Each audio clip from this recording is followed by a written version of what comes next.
नारद जी पूर्व जन्म में कौन है? एक दासी पुत्र। नारद जी कहते हैं मेरी मां संत सेवा करती थी। एक बार चातुर्मास के लिए कुछ संतों का आगमन हुआ। उन संतों के सत्संग से मुझे इतना प्रेम हो गया कि मैं उनके साथ ही जाने को तैयार हुआ, तो मेरी मां ने रोक दिया। संतों ने कहा मां की आज्ञा नहीं है तो आप नहीं जा सकते, मां की सेवा पहले करो। एक समय आया और नारद जी कहते हैं मेरे पूर्व जन्म की जो मां थी, किसी कारण से उनका भगवत धाम गमन हो गया, और तब मैंने जाकर के भजन किया ठाकुर जी का।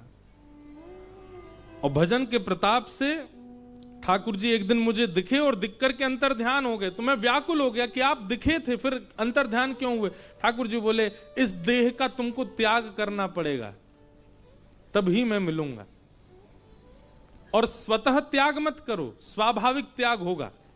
एक बात आपसे हम निवेदित कर दें, स्वतः देह का त्याग करने वाले को कभी भगवत प्राप्ति नहीं होती। जितने भी पाप हैं संसार में, उनमें सबसे बड़ा पाप है ये विचार भी करना कि हम स्वतः का त्याग कर दें, आत्महत्या कर लें। कभी विचार मत करना। कितनी भी परिस्थिति कैसी क्यों ना आ जाए, कितनी भी परिस्थिति। एक व्यक्ति ने मुझसे प्रश्न किया, बोले सती जी ने भी तो यज्ञ कुंड में प्रवेश किया था। नहीं, उन्होंने अपने योग बल से अग्नि को प्रज्वलित किया। योग बल से अग्नि प्रज्वलित नहीं हो सकती, जो योग स्थिति में होगा वही कर सकते हैं। उन्होंने यज्ञ कुंड में प्रवेश नहीं किया है। मानस जी में स्पष्ट है कि उन्होंने अपने योग बल से देह का त्याग किया, और वह भी इसलिए क्योंकि वो निश्चित था कि उनको पुनः पधारना है। महादेव अब स्वीकार नहीं करेंगे। आत्मदाह, आत्म हत्या का विचार भी महापाप है, नहीं करना। स्थिति चाहे जैसी आ जाए, लड़िए। उस स्थिति में टूटना भी हो सकता है, विचलनता भी हो सकती है, परंतु इस स्थिति में मत आइए कि आप आत्मदाह करें। आजकल के युवा भाई बहन कथा भी सुनते हैं, फिर भी आप इस स्थिति में क्यों आ जाते हो? ये तो वही हो गया कि आप साल भर स्कूल में पढ़े और जैसे ही फाइनल एग्जाम आया तो आप क्लासरूम से भाग गए। संसार में परीक्षा आना स्वाभाविक है, और क्षमा कीजिए, परीक्षा आपके अनुकूल प्रश्न कभी नहीं लाती है। चीटिंग मानी जाएगी अगर अनुकूलता आ रही है तो। वो प्रश्न आते हैं जो कई बार बच्चे आपस में बात करते हैं ना, सिलेबस से बाहर का आया पूरा पेपर ये तो पढ़ाया ही नहीं था हमारे टीचर ने हमको, वो आया है, तभी माना जाता है। अब बताओ, परीक्षा निकाल के दिखाओ। और उस परीक्षा को भी जो बच्चा निकाल जाता है, पूरे बच्चे कहते वाह भाई यार, उस दिन हम लोग सब परेशान हो गए, ये तो आया ही नहीं सिलेबस, तू इसको भी पार कर गया। तो आउट ऑफ सिलेबस कभी कभी परीक्षा आती है जीवन में। और एक बात और सुन लीजिए, मुझसे लेके आप तक सबके जीवन में आती है। ये तो हमने सोचा ही नहीं था, ये तो हमने विचार किया ही नहीं था। वह आएगा, उसमें टूटिए मत, विचलित मत होइए, और वचन दीजिए आप कथा में बैठे हैं तो कैसी भी स्थिति आ जाए ये कभी नहीं करोगे आप। हमारी कथा के अगर श्रोता हैं तो आपको सौगंध है। ये जितने बच्चे खड़े हैं पीछे, वहां यहां बैठे हैं सब, इधर देखो, आप क्यों देख रहे हो पीछे? उनको ही बोल रहा हूं मैं। आप सबको सौगंध है, और किसकी है मुझे डर लग रहा है अपनी देने में पर मुझे बहुत सुन के बहुत पीड़ा होती है मन में। क्यों कर लेते हो आप ऐसा? ये विचार भी क्यों? कैसी भी स्थिति आ जाए ये नहीं करना है। अब तो मतलब सोशल मीडिया पे वीडियो बना के डाल दे रहे हैं अपने आत्मदाह से पूर्व, उसको प्रकट कर दे। कष्ट कैसा भी क्यों ना हो, कभी उठा करके देखा कीजिए भगवान श्री कृष्ण के चरित्र को। जन्म ही जेल में हो रहा है, जन्म लेते ही माता पिता को छोड़ करके जा रहे हैं, और जहां रहे 11 वर्ष उनको छोड़ के कहीं और चले गए, फिर उसके बाद उस नगर में भी नहीं रह पाए, वहां जाना पड़ा। कितना कुछ देखा, लेकिन कभी विचलित नहीं हुए, इसीलिए भगवान है। प्रभु श्री राम का जीवन देखिए, विचलित नहीं हुए, इसलिए परमात्मा है। इसलिए आप सबसे हमारी प्रार्थना है, थोड़ी प्रतीक्षा कीजिए, थोड़ा धैर्य धारण कीजिए, नित्य सत्संग श्रवण करो, नित्य गुरुजनों की वाणी सुनिए। जीवन की कैसी भी परिस्थिति क्यों ना आ जाए, आप विचलित नहीं होंगे। ये संभवतः वही लोग करते हैं जो सत्संग से दूर हैं, जो गुरु कृपा से दूर हैं, जो किसी आश्रय में नहीं रहते हैं। वही लोग आत्मदाह करते हैं। 2000 वर्ष के लिए प्रेत बनना पड़ता है उनको, जो आत्मदाह करते हैं। इसलिए ऐसा नहीं करना। नारद जी महाराज को भगवान ने कहा जब वे पूर्व जन्म में थे, अब प्रतीक्षा करो, स्वाभाविक मृत्यु जब तुम्हारी होगी तब मेरी प्राप्ति होगी। और फिर वही हुआ, प्रलयकालीन समय आया, पूरी सृष्टि चराचर जल निमग्न हो गई। नारद जी कहते हैं उसी में ही मेरे पूर्व देह का मैंने त्याग करके जब मुझे नवीन देह प्राप्त हुआ, भगवत कृपा से मैं नारद रूप में प्रकट हुआ। भगवान ने अपने परपौत्र के रूप में मेरे को बुलाया।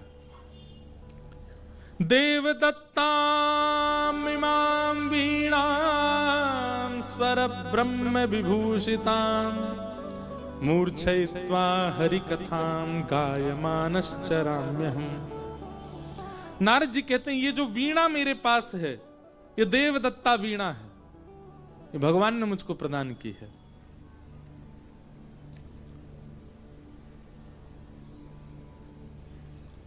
इस वीणा पर मैं केवल ठाकुर जी का ही संकीर्तन करता हूं। एक बात हम कहें, ठाकुर जी ने सबको वीणा दी है। हमारे पास जो गुण है, जिस गुण से कोई हमसे रीझ जाता, वही वीणा है। उस वीणा का जब तक वादन लोक रंजन के लिए करोगे तब तक ठाकुर जी प्राप्त नहीं होंगे। जिस दिन लोक रंजन के लिए उस वीणा का वादन बंद करके, मनोरंजन के लिए उस वीणा का वादन बंद करके मनोमंथन के लिए करना प्रारंभ कर दिया, ठाकुर जी उसी दिन प्राप्त होंगे। समझ में आई बात?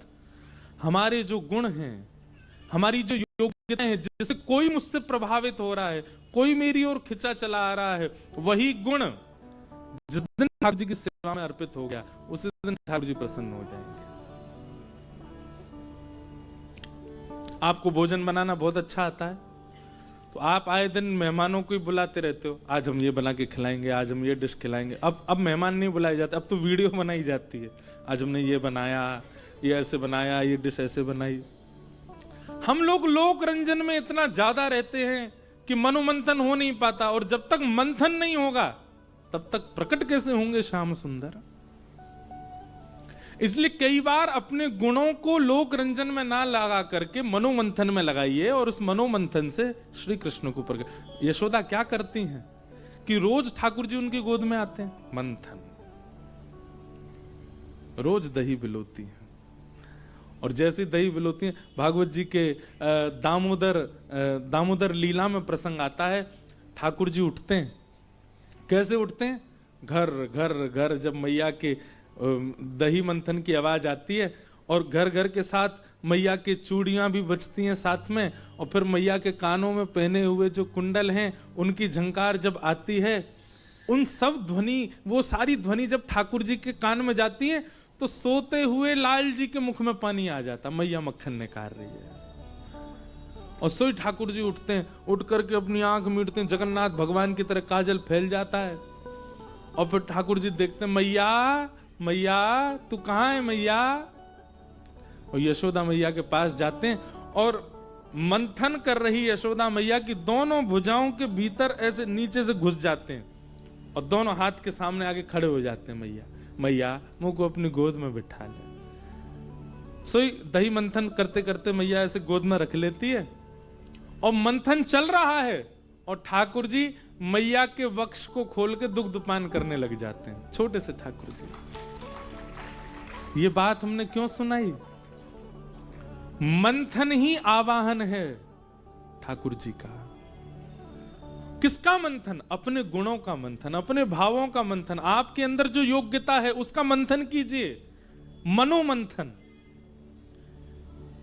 अपने गुण का प्रचार प्रसार ठीक है एक स्थिति तक किया, पर कुछ ऐसा छुपा करके गोपनीय रखो जो केवल ठाकुर जी के लिए और किसी को नहीं पता है।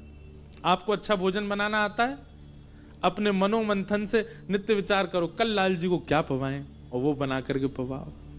आपको नृत्य करना आता है, गीत गोविंद है, दशावतार स्तुति है, ठाकुर जी के सामने नृत्य करो। आप बहुत सुंदर हैं, आपके रूप पर सब मोहित हो जाते हैं। कभी कभी श्रृंगार और कभी कभी वस्त्राभूषण केवल ठाकुर जी के लिए धारण करो। अपने गुण को ही ठाकुर जी के सन्मुख प्रस्तुत कर दीजिए, वह गुण प्रस्तुतिकरण ही ठाकुर जी को प्रकट कर देगा। उस गुण का मंथन करके ठाकुर जी के सामने नियोजित करो, मनोरंजन नहीं। कथा आती है, मुझे बहुत प्रिय है, कृष्णदास, क्या नाम है, आगरा गए एक बार, और आगरा में आपने सब्जी मंडी में कुछ खरीद रहे थे, तभी आपको स्वर सुनाई दिया, और वो स्वर सुनते ही कृष्णदास जी का एक स्वरूप है। जैसे हमारा आपका स्वभाव क्या है, हम काशी की गलियों में घूम रहे हैं, कोई वस्त्र टंगा हुआ है दुकान के बाहर, तो उस वस्त्र को देखते ही हमारा अगर वो अच्छा है तो हम क्या चिंतन कर लेते हैं, हम पे कैसा लगेगा। मलइयो रखे महाराज, कुल्हड़ों में मलइयो रखते ही हमारी जीभ सोचती है ये मेरी जीभ आ गया तो कैसा लगेगा। कहीं चाय फेंटी जा रही है, उस चाय को देखते ही आ जाता है, जीभ अपने आप सोच लेती है ये आएगी तो मुझे कैसा अनुभव होगा। चाची की कचौड़ी, चाची है ना, हम रोज आते, रोज मिलती है हमको, इतनी भीड़ लगी रहती वहां पे।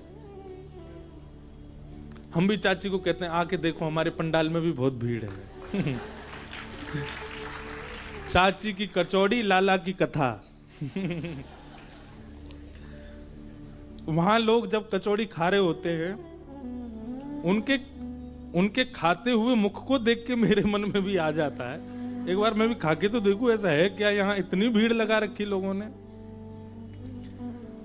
अभिप्राय मतलब हम वस्तु को देखते हैं, नेत्र देखते ही उस इंद्रिय को संकेत पहुंचा देती है कि अगर ये मिला तो तुमको कैसा लगेगा। यही जब भक्ति रूप में आ जाता है तो क्या होता है, आप दृष्टि से जो देखोगे आप सीधे विचार करोगे ये ठाकुर जी के पास जाए तो कैसा लगेगा। कोई वस्त्र देखा, उसका वर्ण बहुत सुंदर, मेरे ठाकुर जी इसको धारण करेंगे तो कैसा लगेगा। ये व्यक्ति बहुत अच्छा गा रहा है, मेरे ठाकुर जी को सुनाएगा तो कैसा लगेगा। आहा, इनका नृत्य कितना, ये बालिका कितना अच्छा नाच रही है, मेरे ठाकुर जी के आगे नृत्य करे तो कैसा लगेगा। ये हीटर बहुत बढ़िया है, हमारे ठाकुर जी को लग जाए कैसा लगेगा। एसी कितना अच्छा है, हमारे ठाकुर जी को जाना चाहिए। आप हर स्थिति में विचार क्या करते हैं, ठाकुर जी को प्रस्तुत हो। ऐसी स्थिति जब बन जाती है तो आप भक्ति की एक स्थिति, चरम स्थिति में आ जाते हो। और उस स्थिति में कौन है, श्री कृष्णदास। अष्ट सखा हुए ना भगवान के कलयुग में। अभी 11 से 17 जनवरी तक हम इन 8 सखाओं पे ही बोलने वाले हैं नाथ द्वार में। उनमें से एक हुए कृष्णदास। तो कृष्णदास जी का स्वरूप स्वभाव कैसा, वो जो देखते हैं उसको अपने ठाकुर जी पर पधराने का विचार करते हैं। कृष्णदास जी ने जैसे स्वर सुना, स्वर सुनते ही व्यक्ति का आकर्षण होता है कि मैं जाकर के बैठूं और स्वर को सुनूं। पर कृष्णदास जी का यह आकर्षण बना, ये स्वर अगर मेरे लाल जी सुन लें, मेरे श्रीनाथ जी को सुना दिया जाए, ठाकुर जी प्रसन्न हो जाएंगे। खोजते खोजते खोजते खोजते उस स्वर के पीछे पहुंच गए और तभी क्या देखा, चारों तरफ मसनदों पर टिक करके लोग बैठे और बीच में एक वैश्या, जिसका रूप अति सुंदर है, जिसकी वाणी स्वर इतना अद्भुत है कि कोई भी आकर्षित हो सकता है। और वो बीच बीच में जब नृत्य करती है या अपने अपने मुखमंडल के इशारे करती है तो लोग वाह वाह करके उस पर धन लुटाते हैं। कृष्णदास जी के मन में आया, रूप इतना सुंदर, नृत्य इतना सुंदर, गायन इतना सुंदर, अगर ये ठाकुर जी को निवेदित कर दिया जाए और मेरे ठाकुर जी इस पे प्रसन्न हो जाएं, तो मेरी तरफ से ठाकुर जी को प्रसाद लग जाएगा और ठाकुर जी की कृपा से इसका उद्धार हो जाएगा। तभी कृष्णदास जी ने देखा, रुको अभी ताली नहीं बजाओ। कृष्णदास जी ने देखा इसका आकर्षण क्या है, तो कह बड़े बड़े सेठ बैठे हैं अपने हाथ में नोट लेकर, जिस पे ज्यादा नोट उसकी तरफ भी दिखती है।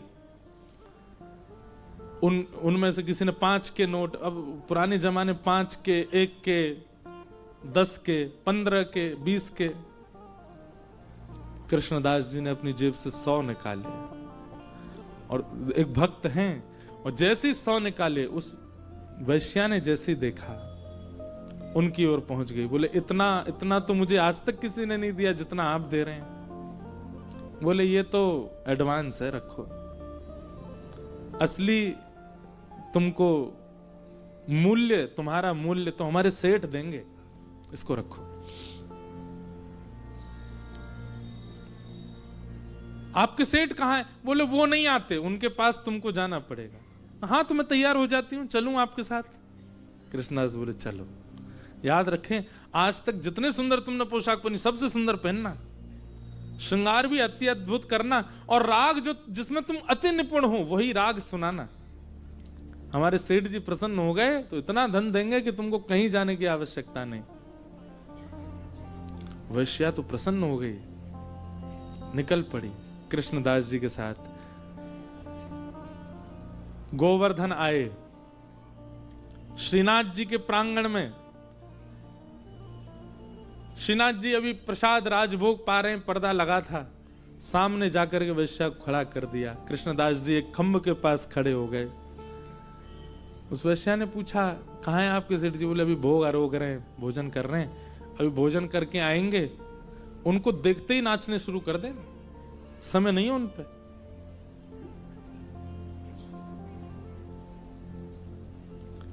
मन ही मन विचार कर रही है, ऐसा गाऊंगी, ऐसा नृत्य करूंगी, ऐसा सुनाऊंगी, आनंदित हो जाएंगे। और जैसे ही कपाट खुले, कपाट खुलते ही ठाकुर जी का दर्शन किया। श्री गिरधर स्वरूप, एक भुजा ऊपर, दूसरी भुजा कटी पर, नेत्र नीचे, मधुर मुस्कान, गोल गोल ठाकुर जी के गाल, अलकावलियां ऐसी सुंदर पधराई हुई, मुकुट धारण किया हुआ, पीतांबरी पहनी है, गुलाब की सुगंध से सुगंधित हो उठा माहौल। जैसे ही रूप देखा ठाकुर जी का, रूप देखते ही कृष्णदास जी की ओर देखने लगी, और मानो उस वैश्या को आज यह अनुभव करा दिया कृष्णदास जी ने, जिस वाणी से, जिस रूप से, जिस नृत्य से तूने लोक रंजन किया, वास्तव में यह वाणी, यह रूप, यह नृत्य जिनके सामने पधराना चाहिए, आज उनके सामने तू खड़ी है। पूरी बातें घूमने लगी। कृष्णदास जी कह रहे थे मेरे सेठ जी प्रसन्न हो गए तो इतना देंगे, कहीं ना जाना पड़े। और वही है, ये अगर दे दें तो फिर कहां जाना पड़े। लेकिन वैश्या तो हाथ पांव कांपने लगे, नेत्र सजल हो गए, अपने आप पर ग्लानि होने लगी। मैंने पूरा जीवन व्यतीत कर दिया धन अर्चन के लिए, धन अर्जन के लिए, कभी ठाकुर जी की सेवा नहीं की।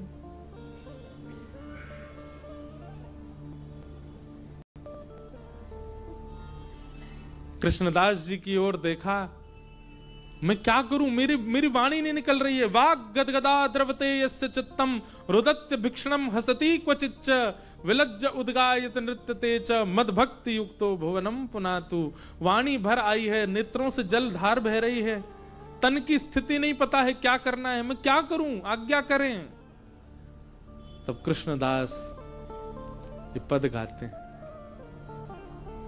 मेरो मैंने गिरधर छवि पे अटक्यो, मेरो मन गिरधर छवि पे ललित त्रिभंगी त्रिभंगी चाल पे चल के, ललित त्रिभंगी चाल पे चल के, चिबुक चारु गड़ी ठट क्यों, चिबुक चारु गड़ी ठट क्यों, मेरो मन गिरधर छवि पे अटक्यो, मेरो मन गिरधर छवि पे अटक्यो।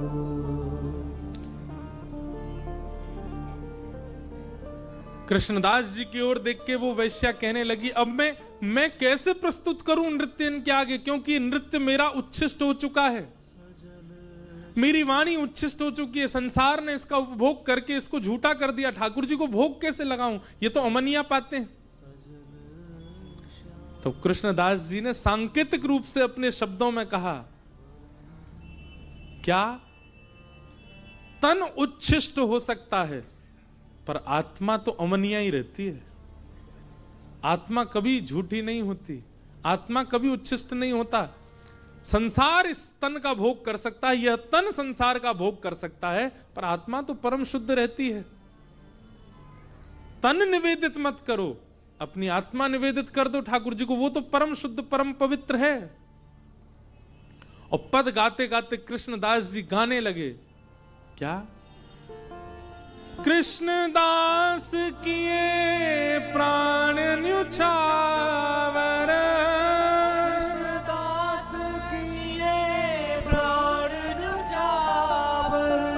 यह तन जग सिर पट क्यों, यह तन जग सिर पट क्यों, मेरो मन गिरधर छवि पे अटक्यो, मेरो मन गिरधर छवि पे अटक्यो। और वैश्या नृत्य करने की स्थिति में आई पर कर ना पाई, और देखते ही देखते ठाकुर जी से कहा, अब नाथ मुझे स्वीकार करो, ये तन आपके योग्य नहीं, जो आपके योग्य है उसको स्वीकार कर लो। और वहीं प्राण त्याग दिए और आत्मस्वरूप धारण करके श्री जी बाबा के समीप पहुंच गई और अंगीकार कर लिया ठाकुर जी ने उसको, वहीं प्रवेश कर गई ठाकुर जी में।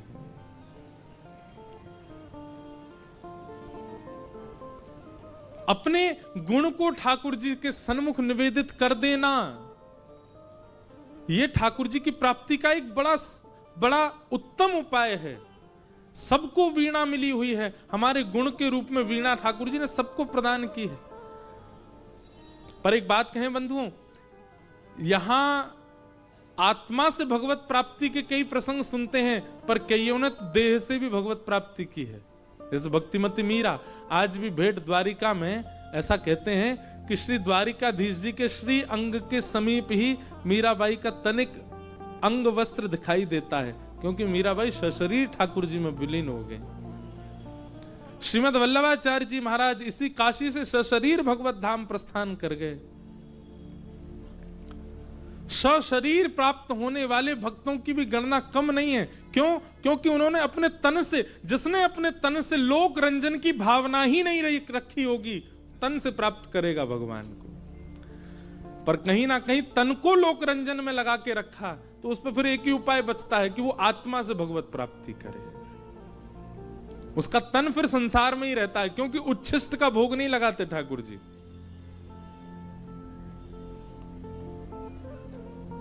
इसलिए भैया अब भी समय है, हमारे गुण, हमारी योग्यताएं वो जहां जहां हमने बटोर दी हैं, अब सब जगह तिलांजलि दे करके केवल ठाकुर जी की सेवा में अर्पित करो। अमनिया, उस गुण से ही ठाकुर जी रीझ जाएंगे, उस गुण पर ही ठाकुर जी प्राप्त हो जाएंगे। देवदत्ता मिमां वीणा स्वर ब्रह्म विभूषिता मूर्छयित्वा हरिकथा गायमाना वीणाश्चराम्यहम्। नारद जी कहते हैं ये देवदत्ता वीणा है, इस वीणा को भगवान ने मुझको प्रदान किया, और भगवान ने अगर मुझे कोई वीणा प्रदान की तो मैं उस वीणा पर लोक रंजन नहीं कर सकता। अब मुझे बताइए, आपको गुण किसने दिया? आपके अंदर जो योग्यताएं हैं वो कहां से आई हैं? हरि कृपा। तो फिर उस योग्यता से संसार का लोक रंजन कैसे हो सकता है? जिसने दिया है उसी की सेवा होनी चाहिए ना उससे। नारद जी महाराज वीणा पर, अच्छा ये वीणा मिली कैसे, बहुत सुंदर कथा है इसके पीछे, कभी कभी सुनाता हूं मैं कथा में। एक बार ठाकुर जी ने संगीत का बहुत सुंदर कार्यक्रम किया। ये संगीत के प्रेमी बैठे हैं, सुनो। ठाकुर जी ने एक बहुत सुंदर संगीत का कार्यक्रम किया। हमारे महाराज जी भी चौपाई छंद श्लोक सुनाते हैं अभी सुनाएंगे कथा के विश्राम में एक चौपाई जरूर सुनाएंगे महाराज, और एक श्लोक भी सुनाएंगे। तो एक बार भगवान ने वैकुंठ में एक संगीत का कार्यक्रम किया, और जैसे हम संगीतज्ञों को बुलाते हैं ना, ऐसे ठाकुर जी के संगीतज्ञ कौन हैं? सरस्वती हैं, हा हा हु गंधर्व हैं, गणेश जी हैं, ये सब गंधर्व हैं। ये कभी कभी संगीत का कार्यक्रम होता है, सब आते हैं अपनी अपनी परफॉर्मेंस करने भगवान के सामने। पहले गणपति आए, आकर के वीणा बजा करके गए। उसके बाद सरस्वती मैया आई, आकर के उन्होंने तो वो तो गाती भी हैं, वीणा वादन भी कर रही हैं। फिर हा हा हु गंधर्व आए, बड़ी बड़ी अप्सराएं आई। ठाकुर जी शेषनाग पर पौढ़े संगीत का वो समायोजन दर्शन कर रहे थे। सब देवी देवता बैठे हैं वहां पर। नारद जी महाराज पहुंच गए। नारद जी पहुंचे और जितने लोग बैठे थे सबको कूदते फलांगते सबसे आगे आके बैठ गए। नारद जी को अधिकार है भगवान के पास बैठने का, और ठाकुर जी को प्रणाम करके जैसे हमने मसनत लगा रखी, ऐसे ही शेष नाग कोई तकिया बना के नारद जी बैठ गए ठाकुर जी के चरणों के पास ही। भगवान पड़े पड़े नारद जी को देख रहे थे। ठाकुर जी के मन में आया, सब गा रहे हैं, कभी मेरा नारद गावे सामने खड़ा होके, इसको सुनना चाहता हूं। पर क्या करें, नारद पे ना तो स्वर है ना कंठ है, ये कुछ आता तो है नहीं इसको। पर ठाकुर जी सोच लें तो फिर क्या असंभव।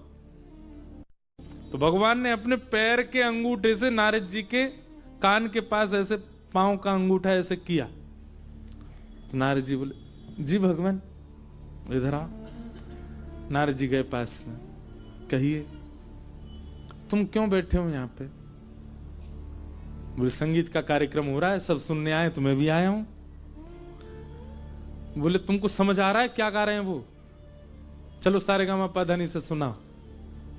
नारद जी बोले वो तो नहीं आते मुझ पे। तो फिर क्यों बैठे हो यहाँ पे?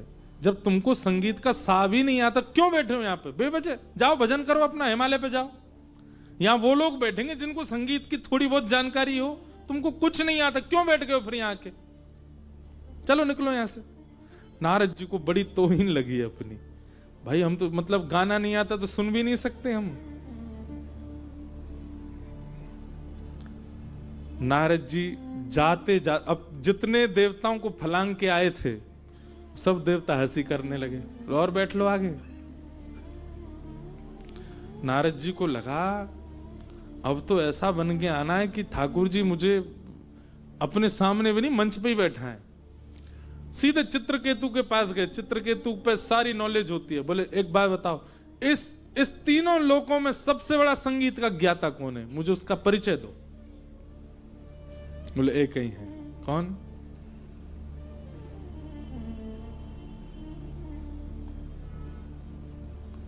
शिव कैलाशों के वासी, धौरी धारों के राजा, शंकर संकट हरना। महादेव वही हैं सबसे बड़े ज्ञाता संगीत के।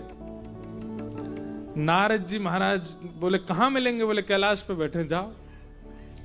सीधे गए। नारद जी महाराज ने कैलाश पे जाके प्रणाम किया। बोले भगवान मुझे संगीत सीखना है। महादेव बोले हमसे सीखोगे? बोले हाँ। बोले हमसे पहले एक क्लास और है, वो करे आओ पहले। बोले क्या? हिमालय पर एक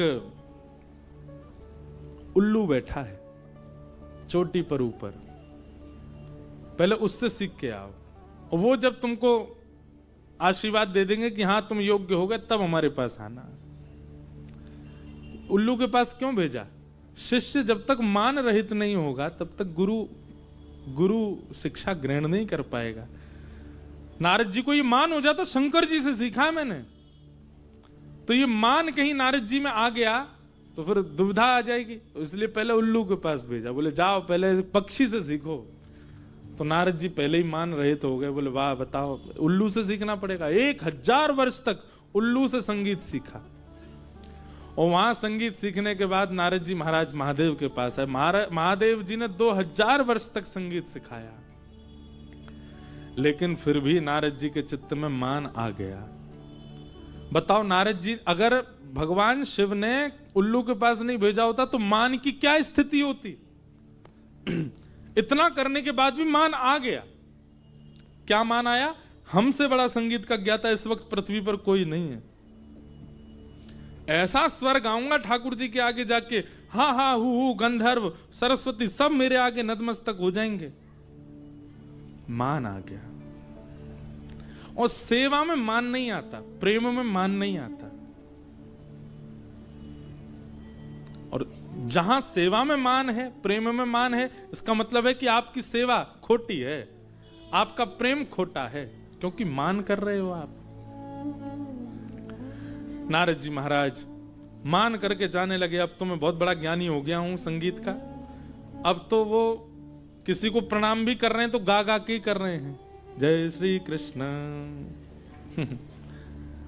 सामने वाला अगर जैसे भैरवी में बोलो हमसे, राग रागनियों में ही बात करो, अब सामान्य चर्चा नहीं होनी चाहिए। इतना मान आ गया। नारद जी महाराज मान में भर गए तो ठाकुर जी बोले ओहो ये तो गलत हो गया, संगीत का ज्ञान ही तो हो गया पर मान युक्त हो गया। संगीत से बहुत प्रेम है ठाकुर जी को। अगर किसी के पास संगीत की विद्या है, हम व्यास मंच से बैठ के एक बात कह रहे हैं, बहुत ध्यान से सुनिएगा। अगर किसी के पास संगीत किंचित रूप से, कोई वादन करना जानता है, गाना जानता है, कुछ भी रूप में संगीत यदि उसके पास है, तो जपी तपी योगी से पहले भगवत प्राप्ति कर लेगा, केवल अपने संगीत के भाव से। एक जापक को जितना समय लगेगा, एक योगी को जितना समय लगेगा, एक तपस्वी को जितना समय लगेगा, उससे कई गुना जल्दी एक संगीतज्ञ भगवत प्राप्ति कर सकता। पर संगीत के साथ कलयुग चलता है सूक्ष्म रूप में। क्या? मान, अभिमान। क्षमा कीजिएगा, पर संगीतज्ञों में मान बहुत जल्दी आ जाता है, इसीलिए भगवत प्राप्ति नहीं कर पाते इतना अच्छा गाने के बाद भी। मान रहित यदि संगीतज्ञ हो जाए तो जिसने भी पाया है ना, वो गा के ही पाया है ठाकुर जी को, बिना गाए किसी ने नहीं पाया। चाहे गोस्वामी जी हो, चाहे मीराबाई हो, चाहे सूरदास हो, सबने गाया। अरे महादेव भी गाते हैं, पर मान रहित। तो नारद जी में मान आ गया। ठाकुर जी ने एक लीला की, एक सुंदर नगर का निर्माण कर दिया। नारद जी ने जैसे उसमें प्रवेश किया, उस नगर को देख करके नारद जी इतने मंत्रमुग्ध हो गए, जिसको देखें वही इतना सुंदर। एक व्यक्ति को देखा, अरे इतना सुंदर पुरुष मैंने पहले तो कभी देखा नहीं। उसको देखने लगे, तभी देखा कि उसका एक पांव तो है ही नहीं। रूप इतना सुंदर लेकिन एक पांव नहीं है। तभी दूसरा व्यक्ति देखा, वो उससे भी ज्यादा सुंदर, पर उसका एक हाथ नहीं है। फिर तीसरा व्यक्ति देखा, वो और भी ज्यादा सुंदर, उसकी एक उंगली नहीं है। मतलब जितने भी लोग थे उस नगर में, सब खंडित, सबके अंग भंग थे। नारद जी महाराज ने किसी को रोका, बोले भैया ये नगर कौन सा है? बोले इस नगर का नाम है संगीत नगर। अच्छा, और ये सब कौन है? इतने सुंदर, इनका रूप देखते बनता है। सांवले भी तो भी इतने सुंदर, गोरे तो कहने ही क्या। इतना सुंदर नासिका, इतनी सुंदर आंख, इतने सुंदर कान, रूप ऐसा है कि देखते रहो। पर ये सब ऐसे अंग भंग क्यों है इनके? सब लोग बोले अरे महात्मा जी आपको क्या बताएं, हम सब राग रागनियां हैं। मैं भीमपलासी राग हूं, वो भैरवी घूम रहा है बेचारा लंगड़ा लंगड़ा करके। वो आसावरी राग है, वो यमन बैठा है वहां पर रो रहा है कोने में बैठ के। नारद जी बोले आप सब राग रागनियां हैं? बोले हाँ। नारद जी ने प्रणाम किया, बोले पहली बार दर्शन हुआ, बताओ संगीत सीख क्या है? सीधे राग ही मिले हमको, लेकिन आप सब लोग इतने खंडित क्यों हैं? बोले एक नया नया गायक हुआ है, उसका नाम है नारद। वो इतना तोड़ मरोड़ करके गाता है हम लोगों को, उसने हमारी ये स्थिति कर दी है। उसके गायन की वजह से हमारे हाथ पांव सब टूटते जा रहे हैं। हम सब उसकी खोज कर रहे हैं। जिस दिन हमको मिल जाएगा, जिस दिन हमको मिल जाएगा, उसी को वीणा बना के बजाएंगे हम, उसी के मुख में तार फिट कर देंगे। नारद जी घबरा गए। आपने देखा कहीं नारद जी को? नारद जी बोले नहीं मैंने नहीं देखा, मैं ढूंढूंगा, मिलेगा तो भेजूंगा जल्दी। नारद जी का मान टूटा। राम राम, मैं तो अपने आप को इतना बड़ा संगीतज्ञ मानता, ये तो राग रागनियां मुझे मारने को घूम रहे हैं। दौड़े दौड़े महादेव के पास गए। गुरुजी आपने विद्या तो दी, पर राग रागनी तो मेरे आगे, मेरे कंठ पे बैठनी चाहिए, तो वो तो मुझे मारने को घूम रहे हैं। विद्या का जाओ, जिनके प्रति तुमने प्रतिस्पर्धा का भाव रखा, अब उनसे जाके सीखो। तब नारद जी सरस्वती जी के पास गए, हा हा हूँ गंधर्व के पास गए, मुझे क्षमा कर दो, मैंने अभिमान किया कि मैं आपसे बड़ा ज्ञानी हूं। और जब सरस्वती और हा हा हूँ गंधर्व आदियों ने जब नारद जी को क्षमा कर दिया, नारद जी को हा हा हूँ गंधर्व ने कहा, बोले नारद जी वास्तव में आपसे बड़ा ज्ञानी संगीत का इस वक्त धराधाम पर कोई नहीं है, तीनों लोकों में कोई नहीं है, केवल आपके मान को दूर करने के लिए भगवान ने लीला की थी। पीछे मुड़ के देखो, तभी क्या देखा? वही राग रागनियां अब अपने सर्वांगीण रूप में आ गई थी। सब नारद जी को वंदन कर रहे थे और उन्हीं राग रागनियों के बीच से शंख चक्र गदा पद्मधारी श्रीमन नारायण भगवान आए, नारद जी को हृदय से लगाया। बोले नारद अब तुम गुणवान भी हो गए हो और मान रहित गुणवान हुए हो, अब तुम मेरे अधिकारी हो। सब देवताओं को आह्वान किया, बोले अब संगीत का कार्यक्रम होगा और उसमें नारद जी प्रस्तुति देंगे पहली बार। सब लोग गए, सब ने जाकर के अपनी अपनी प्रस्तुति दी, लेकिन जैसे ही नारद जी आए ठाकुर जी के नेत्र सजल हो गए। मेरा प्रिय नारद आ गया। ठाकुर जी को कितना अच्छा लगता है जब हम अपना गुण प्रस्तुत करते हैं। तो जैसे ही नारद जी ने गाना प्रारंभ किया, बाकियों के गायन में तो ठाकुर जी वाह वाह करते थे, लेकिन नारद जी के गायन में तो ठाकुर जी बैठ गए, नेत्र सजल हो गए और थोड़ी देर में तो ठाकुर जी भुजा उठा करके नृत्य करने लगे। इतने आनंद में भर गए। मन में आया मैं क्या दूं क्या दूं, नारद को कुछ देना चाहता हूं। तभी सरस्वती जी अपनी सिद्ध वीणा लेकर के आई और ठाकुर जी ने वही वीणा ले जाकर के नारद जी को प्रदान कर दी।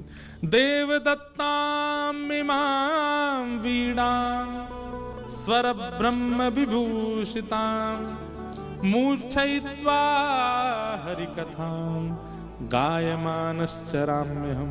गाने वाले इस श्लोक को याद कर लीजिए। किसी भी संगीत के वाद्य को बजाने वाले भी इस श्लोक को याद करो, नृत्य करने वाले भी इस श्लोक को याद करो और अपनी प्रस्तुति से पूर्व ठाकुर जी का स्मरण करो। अगर संसार के सामने भी आप प्रस्तुत कर रहे हैं तो भी यह मानो कि ये सब नारायण बैठे हैं मेरे आगे, राधा रमण जी बैठे हैं, राधा वल्लभ जी बैठे हैं, बिहारी जी बैठे हैं, ये सब सामान्य मानव नहीं, सब ठाकुर जी हैं। और इस श्लोक का निवेदन करके तब अपने गुण का प्रस्तुतिकरण करो। आपका गुण भगवत प्राप्ति कराएगा। नारद जी महाराज उस वीणा को लेकर के नृत्य करने लगे। व्यास जी से कहने लगे यही वो वीणा है जिस वीणा पर गा गा करके मैंने ठाकुर जी को प्रसन्न किया है। हाँ।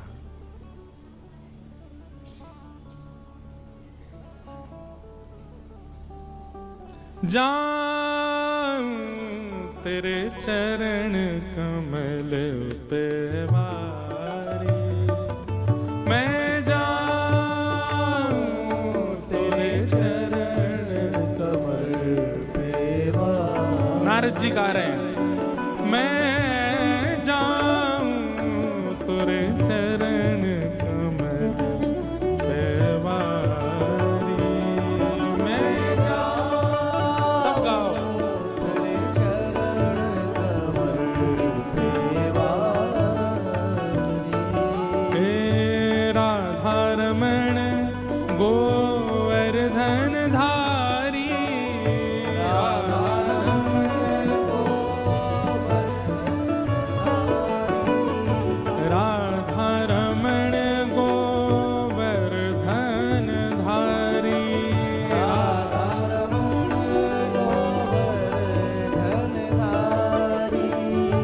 शरणागत हूँ द्वार